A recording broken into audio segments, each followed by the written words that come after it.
Hay una teología que ha hecho mucho daño en el continente. Es de una secta realmente, que el caballito o el lema de ellos fue "pare de sufrir". Y eso atrajo o ha aglutinado miles de personas en el Brasil y en todo el continente. Porque llama la atención. ¿Quién no quiere parar de sufrir? ¿Quién le gusta el sufrimiento? A ninguno de nosotros nos gusta sufrir, nos gustaría sufrir. Pero eso no es una teología cristiana, eso no es Cristo. Cristo nunca nos habló a nosotros de pare de sufrir. Y creo que la teología de la prosperidad también ha engañado mucho a la gente, porque ha presentado un evangelio que promueve el éxito, la prosperidad económica, el sacar lo más poderoso, la mejor versión suya. Y eso es lo que promueven. Y no es que está mal, en la parte, diríamos, humana, en la parte mental, para uno luchar y seguir adelante, pero tampoco es un mensaje totalmente cristiano. Eso no es lo que Cristo tampoco enseñó. Inclusive cuando algunos voluntarios querían seguirlo a él y pensaron que con él iban a encontrar, como hemos dicho, como decimos aquí en Colombia, casa, carro y beca. Alguien le dijo: Señor, te seguiré donde quiera que vayas. Y el Señor, conociéndolo muy bien, le dijo: mira, yo en la parte material soy un quebrado, no tengo ni dónde recostar la cabeza. De veras quieres ser un quebrado como yo. Entonces, eso es lo que es el cristianismo. Entonces el Señor está preparando a sus discípulos, hablándoles en Juan de que Él se va a ir, de que va a morir y va a resucitar.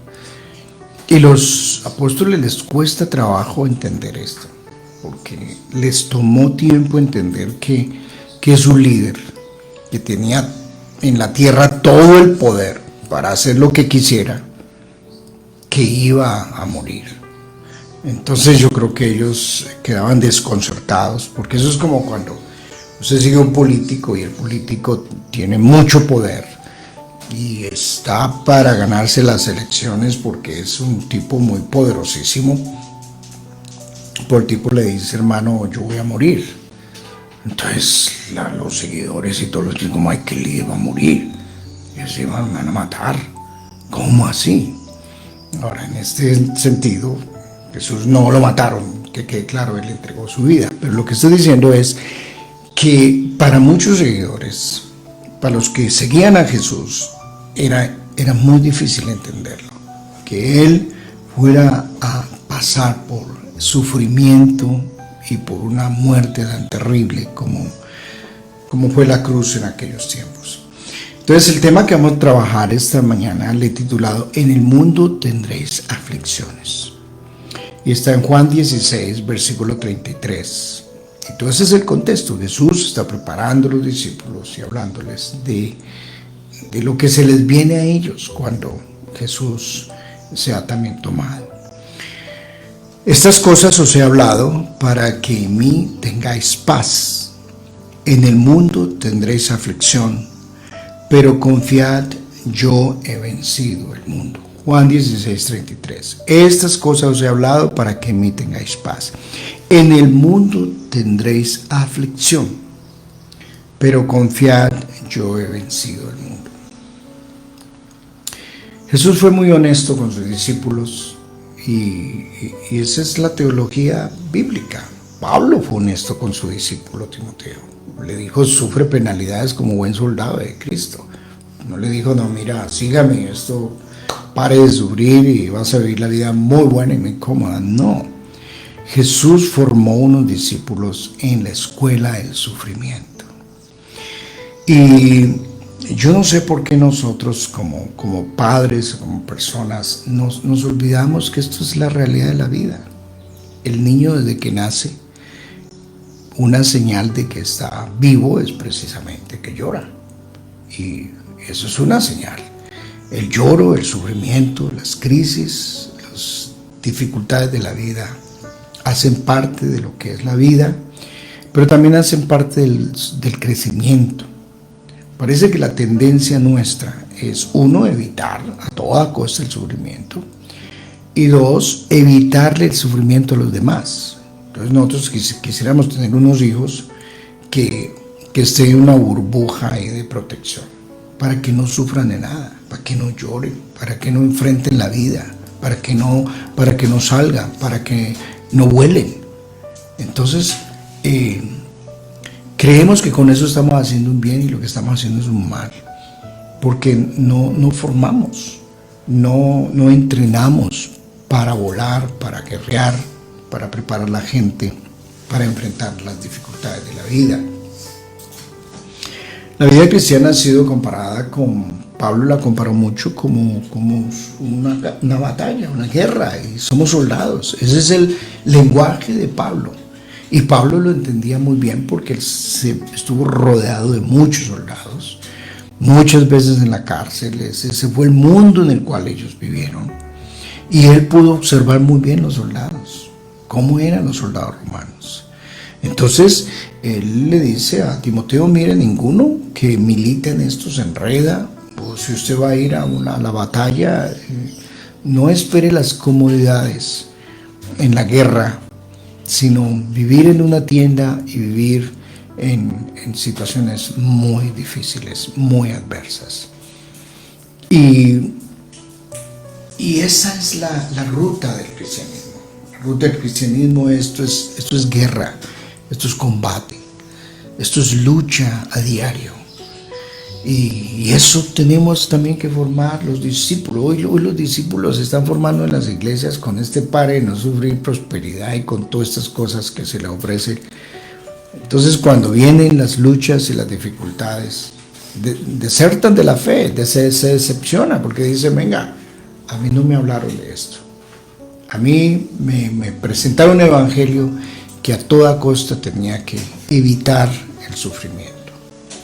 Yo recuerdo en una iglesia que estaba asistiendo en un país donde estaba estudiando, que en esta iglesia son una iglesia de gente muy rica, allá en el Canadá, y toda esta iglesia muy próspera en su economía, pero aún así tenían unos buses para traer la gente a la iglesia de 3, 4 cuadras, para que no trajeran el carro. Entonces les mandaban buses, y hubo un momento que no sabemos por qué sus buses se incendiaron. Yo no sé qué pasó bien los detalles. Lo cierto es que trajeron, eso fue como un gran lamento casi de toda la denominación, y eso fue un clamor impresionante por la tragedia de que los buses se les quemaron. Y yo dije, pero ¿cómo es posible? ¿Cómo es posible? Tienen carros, tienen comodidades, tienen todo, y están llorando y angustiados por unos buses que se les quemaron. ¿Qué discípulos se forman así? No sabemos qué es. Como conocí a alguien del África que se iba en una bicicleta y caminaba kilómetros y kilómetros y kilómetros, estaba en la bicicleta para compartir el evangelio, para hablar de Cristo en condiciones tan adversas, tan difíciles. Los misioneros que están en la selva, la gente que está pagando un precio tan alto, no les llega provisión económica, no hay grupo de oración, no hay gente que los apoye, y la meten muy duro. Yo recuerdo que le compartí a alguien de una de estas iglesias que Dios nos había puesto en nuestro corazón ir a buscar gente marginada en las calles, ayudarles y orar por ellos. Pero esta persona que me escucha viene de esas iglesias del pare no de sufrir, donde buscan comodidad a toda costa. Y su respuesta fue, ay, siquiera que Dios no nos llamó a todos a eso. Y pues Dios lo llamó a usted a eso, pero a nosotros no nos llamó a eso. Entonces uno dice, venga, ¿qué es el evangelio? ¿Cómo hemos formado a la gente? ¿Cómo se está formando usted? ¿En qué escuela se ha formado usted? ¿Qué le han enseñado? ¿Le cuesta trabajo? ¿Usted es de los que duerme toda la mañana y ni siquiera se levanta a orar y a buscar al Señor? Pereza, negligencia. No hay un espíritu de combate, de lucha, de oración, de pagar un precio alto por formarse, por estudiar la palabra, por meditarla, por aprender, por crecer. El sufrimiento se da para los cristianos cuando se toman decisiones de obediencia. El que le gusta el pecado y practica el pecado dice: pastor, yo no tengo que sufrir por eso. Yo no tengo que sufrir por abstenerme sexualmente, por ser obediente en esa área. Yo no tengo que sufrir por abstenerme a no robar. Yo me corrompo. Yo no tengo que sufrir por abstenerme a practicar el mal. El que vive esa vida así de desorden, de caos, pues sí, aparentemente no sufre. No sufre, tiene otro tipo de sufrimiento. Pero el que decide obedecer al Señor, pues sufre. El que decide tomar la cruz sufre. Y por eso le está diciendo: van a tener aflicciones, los van a perseguir, van a sufrir, porque ustedes no se van a corromper, porque ustedes van a mantener la integridad, van a mantener los principios en un mundo caído. Por eso habla en el mundo. El mundo es la figura de un mundo caído. En Génesis no se habla de mundo. En el principio creó el Señor los cielos y la tierra. El mundo es una figura de lo caído, donde las fuerzas del mal están operando, donde hay enfermedades, donde hay tragedias, donde hay dolor, hay sufrimiento, hay problemas mentales, hay problemas de violencia, de injusticia, de todo lo que estamos hablando. Esto es el mundo. Y vivir en el mundo así, uno decide: o se corrompe con el mundo y practica la maldad y vive haciendo las obras de las tinieblas, o uno decide, como Daniel: Señor, yo no me voy a corromper en este mundo que me tocó vivir.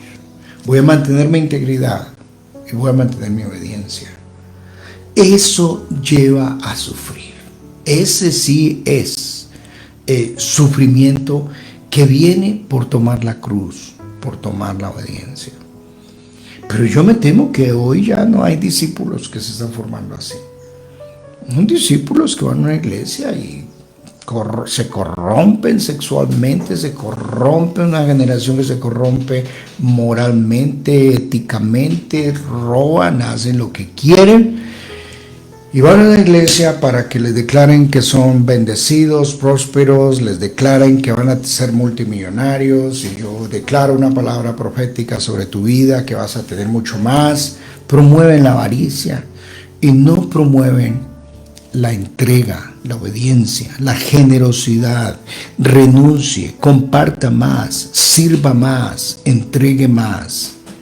Salga a buscar los que sufren y los que necesitan. Ese fue Jesús. ¿Qué tal Jesús venir y haberse encerrado en un castillo lleno de gente que le sirviera, y comidas y lujos y danzas y flautas, y Jesús ahí? Y desde ahí decirnos este texto: en el mundo van a tener aflicciones. Entonces los discípulos van a decir: pero ¿cómo así?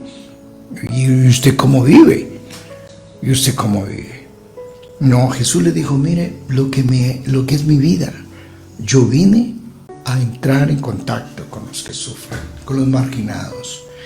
Y Jesús fue perseguido por los mismos religiosos. Los mismos religiosos lo persiguieron.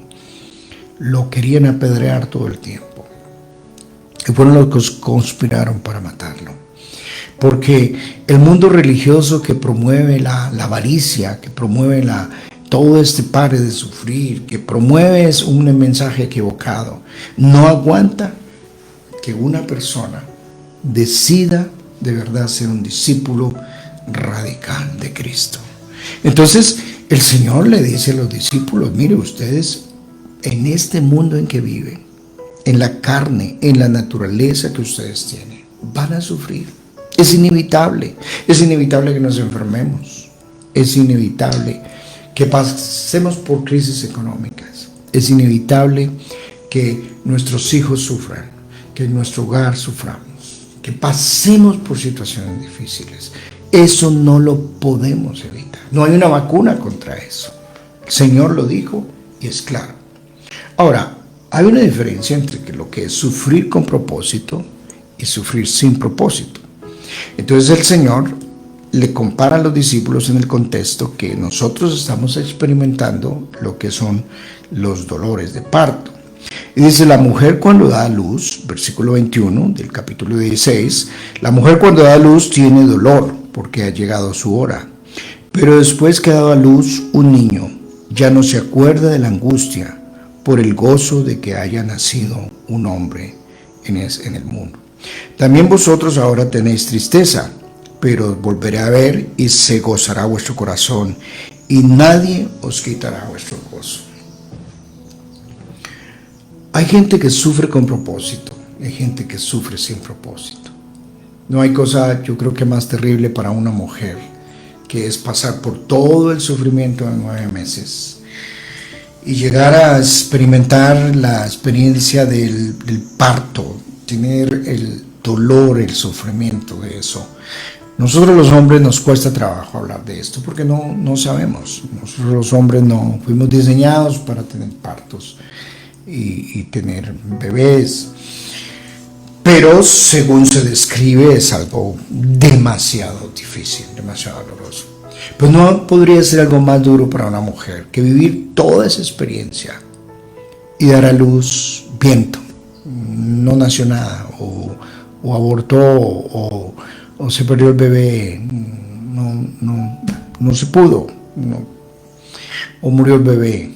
Yo creo que es algo terrible, que es decir, sufrir todo ese tiempo, 9 meses, me sometí a tanta cosa, me abstuve de tanta cosa, y ahora tengo el bebé y no sale nada.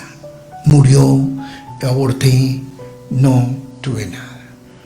Y hay gente en la tierra que sufre sin esperanza. No tienen una esperanza, no tienen de qué agarrarse, no tienen una razón por la cual digan, hombre, voy a someterme a disciplinas y voy a luchar por algo, porque no hay esperanza, porque están sometidos a situaciones de injusticia, de caos, y mueren sin decir cuál sentido fue todo este cáncer tan largo, qué sentido tuvo todo este sufrimiento aquí en la tierra.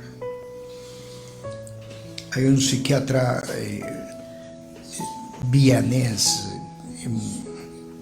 Viktor Frankl, que bueno, ya murió, pero él escribió un libro que habla sobre lo que es el sentido y el propósito de la vida, y habla de lo que es el vacío existencial. Y él fue una persona que vivió en los campos de concentración, y él dice que en los campos de concentración él observó 2 tipos de personas: aquellos que sufrían sin esperanza y los que sufrían con esperanza, los que tenían una fe, los que tenían una esperanza de algo más allá y se aferraron a eso, y dice que esas personas sobrevivieron. Pero aquellos que no tenían esperanza dijeron, ¿qué sentido tiene sufrir? ¿Qué sentido tiene pasar por semejantes torturas? La vida no tiene sentido. Y para muchas personas la vida no tiene sentido, no tiene propósito, no tiene razón. Y dice, ¿para qué? ¿Por qué lucho? ¿Por qué paso por estas tragedias, por estos dolores? ¿Cuál es el sentido de esto? Por eso muchas personas optan por el suicidio y consideran que el suicidio es una forma de descansar. Pero yo no lo creo así. Creo que hay que enfrentar una eternidad donde el Señor claramente habla de una eternidad sin el Señor, una eternidad con el Señor, y claramente nos habla de tormento eterno. Entonces, están los que sufren sin propósito, porque en el mundo cristianos y no cristianos sufrimos. pero están los que sufren sin propósito, pero están los que sufrimos con propósito, que es la promesa que el Señor dice. Es verdad que ustedes ahora lloran, pero van a reír. Claro, hay algunos que hoy ríen, pero van a llorar después. Pero dice, ustedes van a llorar hoy, pero un día dará a luz el bebé. Vendrá el proyecto. Y yo creo que esta promesa no es solamente para la eternidad. Yo creo que sí tiene una connotación en la eternidad, pero también acá. El Salmo 34 dice que hubiese yo desmayado si no creyese que veré la bondad de Jehová en la tierra de los vivientes. Yo creo que la fe y la esperanza, la obra de Cristo, lo que Él hizo en la cruz por nosotros, el haber vencido las tinieblas, el vencido cualquier dificultad y cualquier problema. Entonces Él dice, en mí tengan paz, yo vencí el mundo. Yo creo que nosotros aquí los cristianos sufrimos, pero con esperanza. Yo me levanto con que hoy puede nacer ese bebé, de que hoy se me puede solucionar mi problema económico, de que hoy puede haber un milagro en mi salud, de que hoy puede cambiar la situación de mis hijos, de mi hogar, de mi matrimonio, de que hoy puedo ver un parto, puedo ver luz en el otro lado del túnel.